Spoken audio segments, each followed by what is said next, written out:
Antes que eu comece a explicar um pouco mais sobre esse texto, eu queria pedir que vocês entendessem um pouco mais a Escritura Sagrada. Muitas vezes os capítulos que nós temos e os versículos, eles quebram um texto sagrado. E quando eles quebram, parece dar a entender que o texto é desconexo de outra parte. Diferentemente quando antigamente, hoje é muito raro alguém escrever uma carta redigível, papel e caneta ou papel e lápis. Dificilmente alguém escreve uma carta. Mas nos tempos passados eu lembro que a minha tia, que sempre morou aqui, sempre não, mas desde que eu me entendo mais por gente, ela morava aqui em Brasília, no Distrito Federal, exatamente no plano piloto, porque o marido dela era da aeronáutica. E ela sempre tinha que escrever alguma carta para Belém, porque, sei lá, 30, 40 anos atrás, uns 30 a 40 anos atrás, as pessoas, quando tinham alguma informação muito maravilhosa e, ao mesmo tempo, ou uma informação extremamente pesarosa, devido à distância muito grande, só tinha uma coisa: telegrama.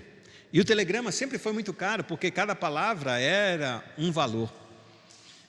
Então, quando as coisas não eram de extrema importância, tipo assim, uma gravidez ou uma doença, não era usado o telegrama, era usado o quê? As cartas. E eu lembro muitas vezes que minha avó recebia a carta da filha dela, no caso minha tia, e a carta era meio cheia, assim, um pacote meio grossinho. Por quê? Porque havia cinco folhas escritas numa carta. Porque ela talvez contasse, sei lá, quase um ano da vida dela para minha avó. E assim a gente via as pessoas enviando carta, a vovó ia, colocava o selo, trazia a gente. Eu estou contando isso porque quando a gente recebe uma carta desse nível, a gente não vai separar essa carta em capítulos nem em versículos. A gente tem que pegar ela desde o início até o final. A gente nunca pega ela pelo meio. Não, vou começar aqui pelo meio. Assim, na segunda carta eu acho que não deve ter muita coisa que é na frente. Não, eu pego na segunda carta ou na terceira folha e eu começo a ler até o final. Aí disse, não, acho que eu vou voltar de novo para aí. Nunca a gente faria isso. Lembre-se que as cartas do todo o Novo Testamento e todos os livros foram exatamente, como dizem as Sagradas Escrituras, são epístolas, são cartas que deveriam ser lidas do início até o final, sem capítulos e sem versículos. Ainda que esses capítulos e versículos nos ajudem muito hoje, para a parte de memorização, nos leva a um dano terrível a respeito das Sagradas Escrituras, que a gente é capaz de selecionar, seccionar, dividir um texto com o outro, como se eles não tivessem nenhum tipo de ligação. Coisa que a gente nunca faria com uma carta que a gente recebesse de 5 ou 7 folhas, a gente não faria isso. Mas nesses textos aqui, nas Escrituras Sagradas, quando a gente se aproxima da Bíblia, muitas vezes o nosso entendimento ele é desconexo, ele é cortado exatamente por causa dessas dificuldades. Que a gente olha o capítulo, não, vou começar no capítulo. Mas por que tu vai começar nesse capítulo? Da onde tu surgiu com esse pensamento? Mas é por causa que uma facilidade levou a gente a entrar num processo errado de interpretação das Sagradas Escrituras, num processo de leitura das Sagradas Escrituras. Então a gente grava exatamente, olha, eu parei no capítulo de número 4, parou no capítulo número 4 no meio de um pensamento entre outro. Como é que você para? É tipo como você dissesse assim mesmo nos antigos, a gente assistia filme pela Globo, né? Então tinha um filme e aí quando estava na parte melhor, estava um pause e tinha um comercial. Eu disse, por que agora? Para você esperar até o comercial passar e você entrar. Você não queria ir embora no meio de uma fala. Eu disse, não, está na hora de comer. Não, deixa eu só escutar essa parte. Por quê? Porque ia perder todo o sentido do filme se a gente perder aquela meada, aquele fio. Então eu sairia. Da mesma forma, quando a gente se aproxima das Escrituras Sagradas, e esse texto vai nos mostrar muito sobre isso. Porque o capítulo número 10, ele vai tratar a respeito de uma parábola que Jesus vai fazer, de um evento que ele está falando desde o capítulo de número 8, quando ele diz que ele é a luz do mundo. E por ele ser a luz do mundo, ele vai abrir os olhos de todo aquele, quando ver a luz, ver que ele é a luz, vai entender que exatamente ele é a única salvação. Então ele vai discorrer a respeito disso, da condenação que está pesando sobre toda a humanidade, e da condenação que ele não está trazendo, mas sim um processo de salvação eterna, se assim a gente acreditar, porque se nós o seguirmos, nós teríamos a luz da vida, não andaríamos em trevas. E o avanço no capítulo número 9 mostra a cura de um enfermo, mostra a cura de um cego de nascença, em que Cristo disse: eu sou a luz do mundo, enquanto eu estou no mundo, eu faço as obras do Pai, para que aquele possa ver quem não via. E quem pensa que vê, se torne cego. Ele é a luz do mundo. E aí a Bíblia diz que esse cego de nascença que foi arguido e foi interrogado severamente para negar que Cristo tenha feito aquilo que ele fez, ou seja, o curou, um cego de nascença. E depois que o cego diz: não, ele é mais do que isso, ele não é um homem, ele não é um profeta, ele é um homem de Deus. A Bíblia diz que esse homem foi expulso juntamente com seus pais da sinagoga. E os líderes da sinagoga, que são os pastores da sinagoga, expulsaram aquela ovelha que ouviu a voz de Deus. E encontrou essa ovelha o bom pastor. E ele encontrou o bom pastor e disse: tu crês no Filho do Homem? Ele disse: quem é ele? Quem é esse Filho do Homem para que eu nele creia? Ele disse: sou eu que falo contigo, sou eu esse Filho do Homem. Ele disse: eu creio. Então ele disse: prostre e adora. A partir de então, Jesus começa a se tratar e a mostrar que ele é o bom pastor. E para que ele revele que ele realmente é o bom pastor, diferente dos líderes da sinagoga, que expulsam as ovelhas que são do Senhor, que estão naquele aprisco, mas o pastor dela não havia ainda chegado. Jesus, ele traz uma parábola, ou melhor dizendo, duas, uma imagem e outra uma parábola. A primeira imagem eu queria mostrar para vocês, e vai revelar exatamente que Cristo é o nosso bom pastor, e que dá a vida pelas ovelhas. A primeira coisa que ele vai dizer é que o bom pastor, ele entra pela porta. No verso 1 ele diz: em verdade lhes digo, que aquele que não entra no aprisco das ovelhas pela porta, mas sobe por outro lugar, é ladrão e assaltante. Aquele que entra pela porta é pastor das ovelhas. O porteiro abre-lhe a porta e as ovelhas ouvem a sua voz. Ele as chama pelo nome e as leva para fora. A primeira coisa que ele vai dizer é que quem não entra pela porta do aprisco das ovelhas, ele não é o pastor. Ele está desautorizado, ele é indigno. Ele tem uma intenção maligna, porque ele não está entrando pelas portas. Se ele está entrando por outro lugar, não é a porta legal que deveria se entrar um pastor e pegar as suas ovelhas. Para que a gente entenda a respeito disso, o cuidado de um rebanho de ovelhas é diferente, oriental, ele é diferente do ocidental. Os orientais, ou melhor dizendo, o povo de Israel, a parte do Oriente Médio, ele tratava as suas ovelhas em aprisco. O pastor, na maioria das vezes, ele cuidava das suas ovelhas no quintal de suas casas. Mas quando não havia muito pasto, então cada homem que tinha suas ovelhas, eles enviavam a um determinado local onde haveria um grande rebanho, em um aprisco enorme, bem grande. Então essas ovelhas desse pastor levavam-se até esse aprisco, e assim sucessivamente vários pastores se juntavam e formavam um grande aprisco. Então eles contratavam um trabalhador que seria a sentinela, o porteiro, aquele que seria capaz de reconhecer quem era o pastor e abrir a porta para esse pastor. Esse porteiro ficava ali de sentinela, guardando as ovelhas, até que o seu pastor viesse, pegasse ela e levasse para pastar. O que Cristo diz e começa a chamar a nossa atenção aqui é que, na verdade, quem entra pela porta, ele é um convidado, ele é reconhecido pelo pastor, ou melhor dizendo, pelo porteiro. E aí a Bíblia diz que o porteiro abre-lhe a porta para levar o quê? As suas ovelhas. Qualquer um que chega pela porta e o porteiro olha para ele e diz: não, você não é pastor, você não tem ovelha aqui, você não tem direito de entrar. E aquele que sabe que não é pastor, porque a Bíblia vai dizer ladrão e saltante, ou seja, ele quer alguma coisa do rebanho, ele quer aquelas ovelhas que estão lá, todavia o porteiro não lhe reconhece. E como ele sabe que o porteiro não vai lhe reconhecer, ele só existe um jeito: eu vou pular essa cerca, eu vou arranjar algum jeito de capturar essas ovelhas e tomá-las ela para mim. E aí Cristo ele vai dizer exatamente isso, ele não tem cuidado, ele é indigno de ter essas ovelhas, as ovelhas não lhe pertencem. E aqui a gente tem uma ideia clara a respeito disso, porque alguma coisa é interessante nesse sentido. Quem é esse porteiro? Porque Jesus ele está dizendo que ele entrava, o bom pastor ele entra por essa porta. O porteiro o reconhece e abre a porta para que ele venha e pegue suas ovelhas.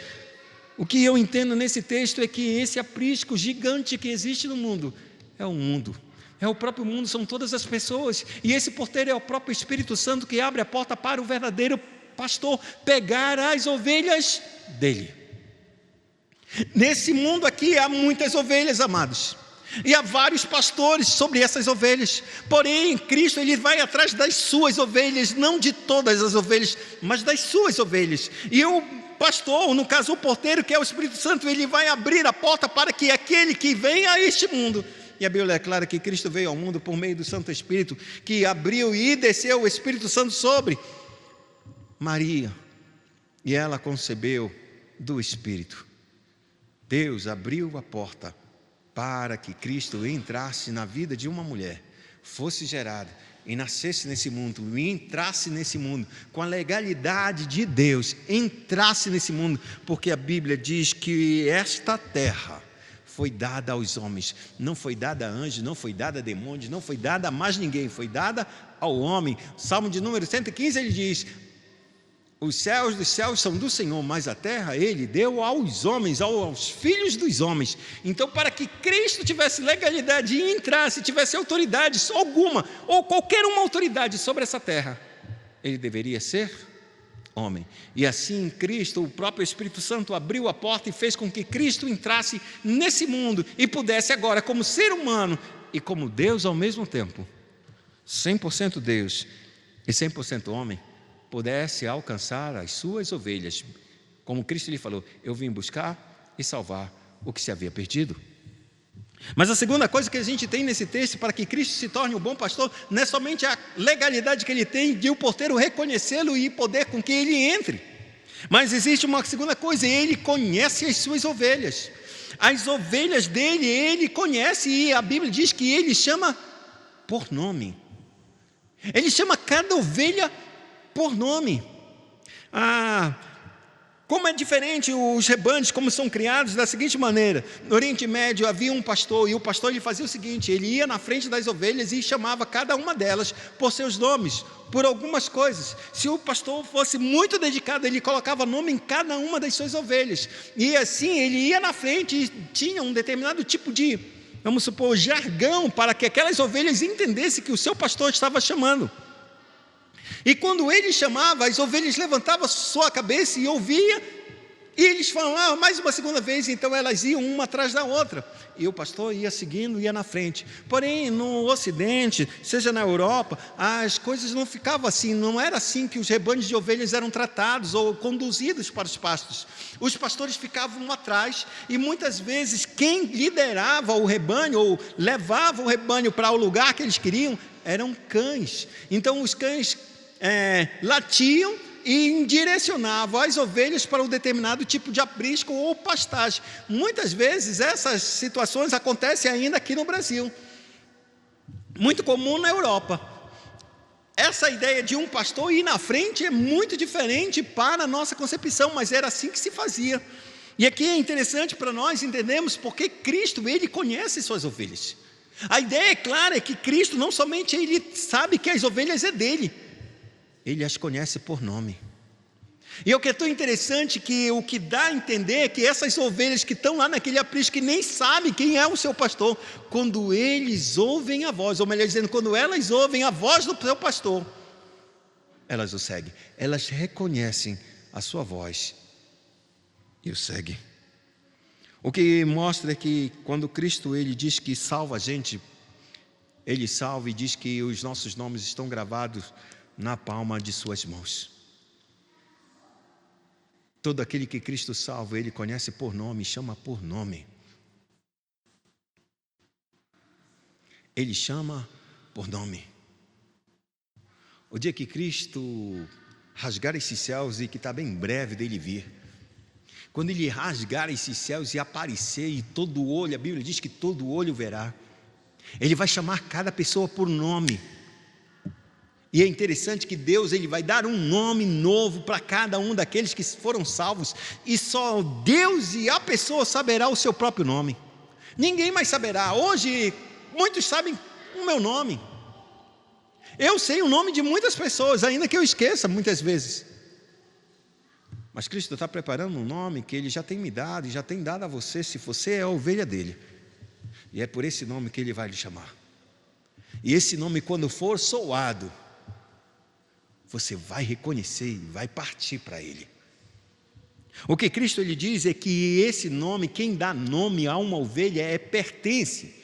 Ninguém dá nome daquilo que não lhe pertence. Eu só dou nome aos meus filhos porque eles me pertencem. Se eu crio ou invento alguma coisa, eu que tenho o direito de dar o nome. Se eu inventar esse objeto aqui, eu coloco o nome que eu quiser nesse objeto, e ninguém tem direito de colocar nome algum, porque eu sou o dono desse objeto.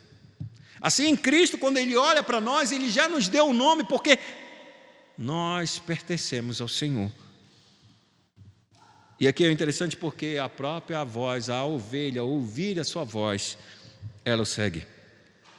Ao ouvir a sua voz, ela caminha em direção ao bom pastor. Ela não recua, ela entende e reconhece. E o que é interessante, porque a Bíblia diz claramente: elas, porém, nunca seguirão o estranho, no verso de número 5. Na verdade, fugirão dele, porque não reconhece a voz dos estranhos. Como assim, Abraão? Porque qualquer ovelha do Oriente Médio, ela reconhecia a voz do seu pastor. Mas quando um pastor não era o pastor daquelas ovelhas, elas o chamavam.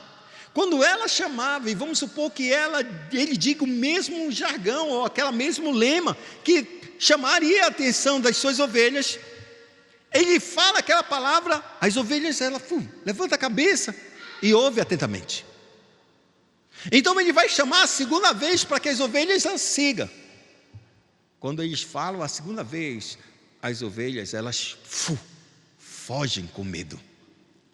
Porque a primeira, ela tem que prestar atenção se realmente ela falou as palavras certas, mas o tom não é esse. E para ela perceber se verdadeiramente é o mesmo pastor, então ela levanta a cabeça, ela está atenta à voz. Ela vai reconhecer verdadeiramente se é a voz. Quando ele falar a segunda vez, as ovelhas, elas com medo, elas se dispersam, elas vão para longe, elas vão embora. E o que Cristo está dizendo é exatamente isso. Todo aquele que não é sua ovelha, ele vai seguir qualquer tipo de homem, qualquer tipo de coisa. Ele vai obedecer qualquer pessoa, menos o próprio Cristo. Mas se você é a ovelha do Senhor, você não reconhece nenhuma outra voz a não ser o Senhor.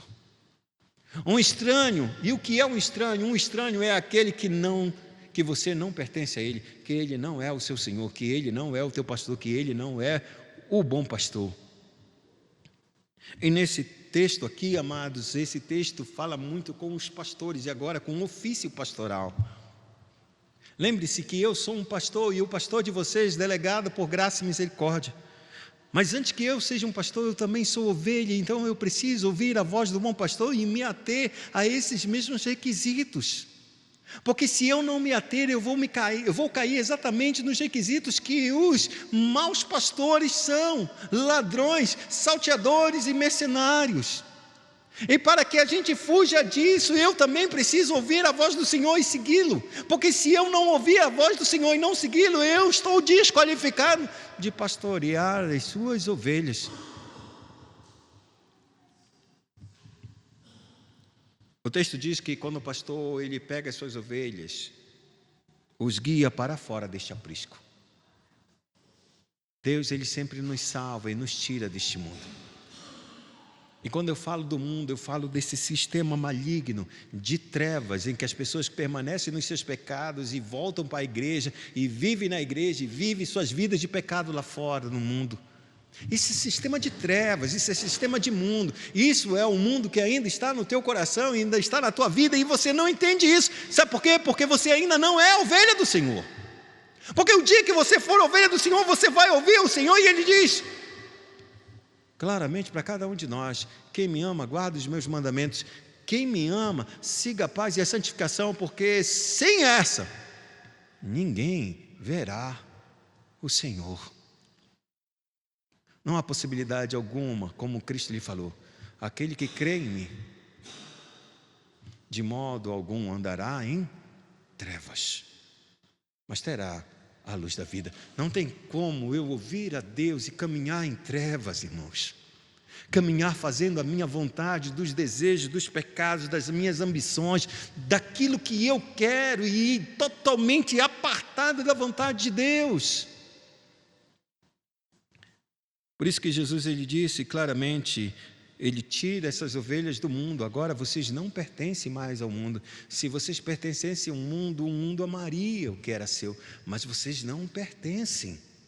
O mundo vai odiar vocês, porque vocês não são deste mundo, como eu também não sou. Eu não sigo esse mundo, eu não vivo pelo pecado, eu não vivo pelos meus desejos, eu vivo somente para uma pessoa, para o próprio Deus, e em obediência a Ele. É por isso que eu vivo e o amo, porque lhe obedeço. E a Bíblia diz claramente que Ele sai deste mundo, Ele tira essas ovelhas do mundo, e Ele tira por sua palavra. Elas conhecem a minha voz e me seguem. A palavra que Cristo traz às nossas vidas leva a gente a caminhar com Deus e a viver para Deus. E essa palavra é tão poderosa, tão maravilhosa, que leva a gente a viver uma vida santa por causa dos princípios dessa palavra, por causa dos princípios que Deus nos entrega. E é interessante porque Cristo, ele diz ainda mais: se vocês permanecerem na minha palavra, ou seja, se vocês saírem realmente, se vocês estão saindo desse aprisco e estão me seguindo, vocês devem permanecer na minha palavra, porque se vocês permanecerem na minha palavra, vocês serão verdadeiramente meus discípulos. E então conhecereis a verdade, e a verdade os libertará. Não é que a ovelha não consiga mais, ou viva uma vida perfeita, sem erros, sem falhas. Não é isso que Cristo lhe fala. Cristo só nos diz que a gente está seguindo Ele, e à medida que a gente está seguindo Ele, muitas vezes a gente olha para um lado, olha para o outro, como uma ovelha que se perde. Todavia, a gente não pode estar distante da voz do Senhor e ouvi-lo e seguir fielmente ao Senhor, porque toda vez que o bom pastor vai nos liderar, amado, Ele vai nos liderar por sua palavra, e a sua palavra nos levará a um nível cada vez maior de libertação, tanto da mente quanto das emoções, para que a nossa vontade possa ser verdadeiramente guiada pela vontade do próprio Deus. Quando Jesus encerra isso no verso de número 5, ele diz no verso de número 6 que quando Jesus usou essa comparação, eles não conseguiram compreender que tipo de verdade era essa, que pastor, bom pastor é esse, de quem ele está falando, que coisas é essa, que imagem ele criou. É interessante porque as pessoas tão próximos, tão conhecedoras das Escrituras, não conseguiam entender de forma simples. Sabe por quê? Porque às vezes quando as pessoas querem entender, eles só querem entender aquilo que lhes agrada. Mas Jesus, percebendo que eles nada entenderam, Ele volta a dizer a si mesmo, verso de número 7, Jesus afirmou de novo: em verdade lhes digo que eu sou a porta das ovelhas. Todos os que vieram antes de mim eram ladrões e salteadores, mas as ovelhas não os ouviram. Eu sou a porta. Quem entra por mim será salvo. Entrará, sairá e encontrará pastagem.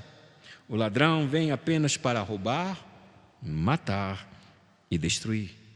Eu vim para que tenham vida e a tenham plenamente ou abundantemente. Jesus passa agora a dizer que Ele é o bom pastor, sabe por quê? Porque Ele é a porta da salvação.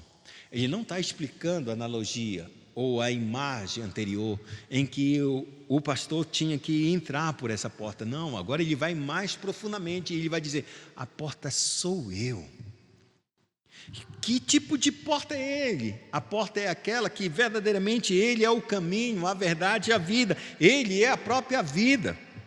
E quando Jesus começa a dizer a respeito disso, ele está dizendo claramente que Ele é o único capaz de tirar de um recinto fechado, em que você não tem alimento, pois é isso que é o aprisco, preso e guardado por um certo tempo, mas ainda não estão livres de ladrões e salteadores e de mercenários.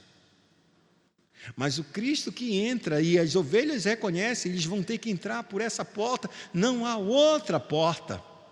E essa porta que entra leva essa ovelha exatamente a ser salva, porque ela vai entrar e vai sair. E ela vai encontrar alimento. O que Cristo está trazendo para nossas vidas, por Ele ser o bom pastor, Ele sabe exatamente aquilo que você precisa. Ele sabe aquilo que realmente vai na tua alma e que traz você insatisfação, inquietação, ansiedade. Ele sabe que o dia que Ele traz você e coloca você no lugar em que Ele preparou, o teu coração tem paz, tem calma e sossega e descansa. Como diz o Salmo de número 23, o Senhor é o meu pastor, eu não sentirei falta de coisa alguma. Porque eu não sinto falta, porque a presença do Senhor é a sua promessa de que isso é suficiente. É o mesmo que Moisés disse, depois de tanto escárnio, depois de tanta provação, depois de tantas coisas que o povo fez, ele estava angustiado, porque ele era o pastor daquelas ovelhas, e ele disse: Senhor, tem misericórdia de mim. Disse: agora Moisés, vai na frente, liderando esse povo, porque eu não vou realmente com vocês. Aí ele para e disse: negativo, Senhor. Se tu não for conosco, não nos tire daqui, porque isso vai ser um mal para a minha vida. Não nos tire daqui. E então Deus fala para Moisés uma das palavras mais lindas e que o Cristo traz para nós também essa certeza: Moisés, eu vou contigo, o meu Espírito irá contigo, a minha presença estará contigo para te dar descanso. A certeza nossa de que Deus é conosco e de que Deus está conosco nos traz descanso, sem ansiedade, sem temores, sem medos, sem preocupações do futuro, sem preocupações do presente, sem preocupações para o amanhã. Ele é o Deus conosco, o Emanuel, o Deus que está conosco, o bom pastor que cuida das suas ovelhas e conhece o meu nome, conhece o seu nome. Ele não nos trouxe, não nos salvou para nos largar no deserto e morrer, como o povo de Israel pensou: que tu vieste, Senhor? Por que tu nos trouxeste até aqui? Foi para morrer, não tinha cova no Egito. É um povo que não conhece o seu Deus, que acha que Deus nos salva para nos entregar depois, como diz o ditado popular, sair da frigideira para cair no fogo. Deus não é assim. Deus conhece a minha vida, Deus conhece a sua vida, Ele conhece por nome. Antes que você me conhecesse, eu sou Deus, eu te chamei por nome. Essas são promessas que Deus está colocando, nas suas sagradas escrituras. Ainda que tu não me conhecesses por nome, eu te chamei. Isso é a porta da salvação que Cristo nos traz. E enquanto nós não entrarmos por Ele, nele está, nele permanecer, nós não teremos nenhum tipo de vida, estaremos caminhando em ansiedade,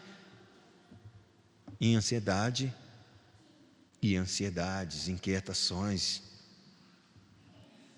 Então ele faz um retrato a respeito daqueles que vão tomar as nossas vidas e que vão se passar como pastores. Ele diz: o ladrão vem apenas para roubar, matar e destruir. Eu vim para que tenham vida, e a tenham em abundância, e a tenham de forma plena. Eu não brinco com a vida de vocês, eu não brinco para salvar. O que Cristo está trazendo não é apenas uma vida qualquer, é uma vida abundante, uma vida preciosa, uma vida gloriosa que o mundo jamais pode dar. A Bíblia diz claramente, ou melhor dizendo, um dos hinos que é cantado, diz que as glórias deste mundo não pode, irmão, de forma nenhuma, imaginar ou fazer com que torne-se escuro a glória que Deus tem preparado para cada um de nós. Não tem. Mas o que os nossos olhos veem muitas vezes é isso que a gente quer acreditar, mas isso não é fé. A fé é ver o que os olhos não veem. aquilo que não existe, mas acredita que existe. Jesus não brincou e não vai brincar. Ele prometeu nos salvar e Ele salvará.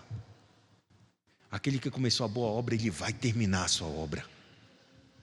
E aqueles que são dele vão ouvir sua voz. Não importa em que lugar que esteja, não importa que dor passe, não importa que antro de pecado possam estar, eles vão ouvir a voz, e quando essa voz chegar ao coração deles, tudo vai mudar.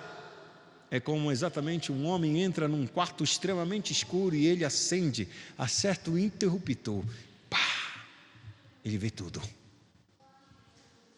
Abre-se tudo. É a vida que Deus está trazendo. Mas enquanto a gente não ouvir a voz do bom pastor, eu sinto muito, a gente vai ouvir a voz do ladrão. E o ladrão vai roubar a tua energia. O ladrão vai roubar até o ponto de querer te matar. O ladrão vai tentar fazer e destruir a tua vida. Tudo porque tu ouvistes o ladrão e não um bom pastor. Então no verso 11 ele diz: eu sou o bom pastor. E por que tu és o bom pastor? Porque eu vou dar a minha vida pelas ovelhas. Diferentemente do ladrão, do mercenário, o ladrão vai te matar. Eu vou te conquistar entregando a minha vida. Eu vou dar a minha vida pelas ovelhas. O assalariado não é pastor ou mercenário a quem as ovelhas pertencem. Assim, quando vê que o lobo se aproxima, abandona as ovelhas e foge. Então o lobo ataca as ovelhas e as dispersa. Ele foge porque é mercenário e não se importa com as ovelhas. Eu sou o bom pastor, conheço as minhas ovelhas e elas me conhecem. Assim como o Pai me conhece, eu conheço e dou a minha vida pelas ovelhas. O resultado dele dar a vida, Cristo dar a vida por mim, por você, suas ovelhas, é por causa de uma razão. É porque ele conhece o Pai.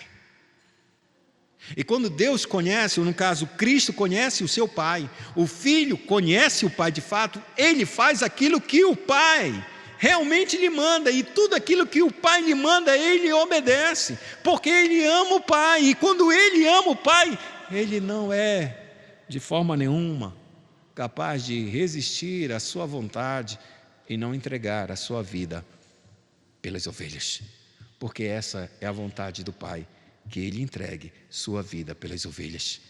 E o filho reconhece isso, ama o Pai, obedece e obedece até a morte, morte de cruz. Nos versos 15 e 17 ele diz: assim como o Pai me conhece, eu o conheço e dou a minha vida pelas ovelhas. Tenho outras ovelhas que não são deste aprisco, é necessário que eu também as conduza. Elas ouvirão a minha voz, e haverá um só rebanho e um só pastor. O que Cristo ele passa a dizer exatamente que quando ele veio, ele não veio somente para os judeus. Ele veio para arrebatar tanto os judeus quanto os gentios. E desse grupo, tanto de judeus quanto de gentios, não são todos suas ovelhas. Há ovelhas que estão no grupo dos judeus, ele vai tomar e vai tirar. Há ovelhas que estão no mundo, que são os gentios, ele vai tomar e vai pegar esses dois grupos e fazer um só rebanho, em que ele será o único e supremo pastor. Por isso o Pai me ama, porque dou a vida para retomá-la. O Pai ama a Cristo porque ele vai entregar a sua vida e vai ressuscitar. Ninguém a tira de mim, mas eu a dou por espontânea vontade. Tenho autoridade para dá-la e para retomá-la. Esta ordem recebi do meu Pai. Qual foi a ordem? Cristo ele não está dando a sua vida por nada. Ele está dando a sua vida para ele tê-la de volta. Ou seja, eu sou homem, vou morrer, mas eu morro para ela ter novamente a minha vida de volta. E por que tu vais fazer isso? Somente para morrer e ressuscitar? Porque quando eu morrer e ressuscitar, eu tomo o direito de ressuscitar cada um que acreditar em mim. Eu tomo o direito e tomo a vida de cada ovelha que estava destinada à morte, e ela não irá morrer. No último dia eu a ressuscitarei. Quando os judeus ouviram essas palavras, eles tinham que dar uma resposta a respeito daquilo que Cristo é. Tu és a porta de salvação, tu vais dar a tua vida pelas ovelhas. Que tipo de pastor é esse? Ele é o antítipo de Davi. A Bíblia declara que eram umas poucas ovelhas que Davi cuidava, e a Bíblia declara que veio uma certa vez um leão, e de outra vez veio um urso. Ele lutou contra o leão e contra o urso e os matou por causa de umas pequenas ovelhas, porque ele era um bom pastor. O que Cristo ele é, irmãos, é infinitamente melhor que Davi, porque ele dá literalmente a sua vida. Davi colocou sua vida em risco, claramente, risco de morte iminente, diante de uma fera, diante de um leão, diante de um urso, e os venceu, os matou, porque prefigurava exatamente aquele que haveria de vir, de matar dois grandes gigantes diante de nós: a morte e o diabo, ou a morte e o pecado. Ele conseguiu vencer os dois. Ele tinha poder, ele entregou a sua vida e ressuscitou. Quando os judeus ouviram isso, eles disseram: esse homem é um louco, ele está possesso de demônios, porque vocês ainda o escutam? E então, no verso de número 20, quando eles estavam divididos, outros disseram: essas palavras não são de um endemoniado. Pode, porventura, um demônio abrir os olhos dos cegos, aos cegos? Ele volta ao texto de novo, no capítulo número 9, quando Cristo libertou e curou um homem da cegueira, que era de nascimento. Pode, porventura, é esse tipo de palavra? Esse tipo de palavra não é de um homem endemoniado. Porque não pode um homem endemoniado abrir os olhos de um cego de nascença? A pergunta volta-se para nós. Neste mundo a gente sempre se divide entre aqueles que creem em Cristo e aqueles que não creem, porque sempre vai existir duas separações: ou quem estará na luz ou quem estará nas trevas. No final desse texto, e a gente entende exatamente como o capítulo vai se desenrolar, e porque Cristo é a porta de salvação, porque aquele cego de nascença abriu seus olhos, ele entrou por Cristo, ele recebeu salvação, ele recebeu vida eterna, ele recebeu o alimento, o pão vivo que desce do céu, ele recebeu a água da vida, ele recebeu, irmão, a luz do mundo. Mas quem não crê não vai entrar pela porta.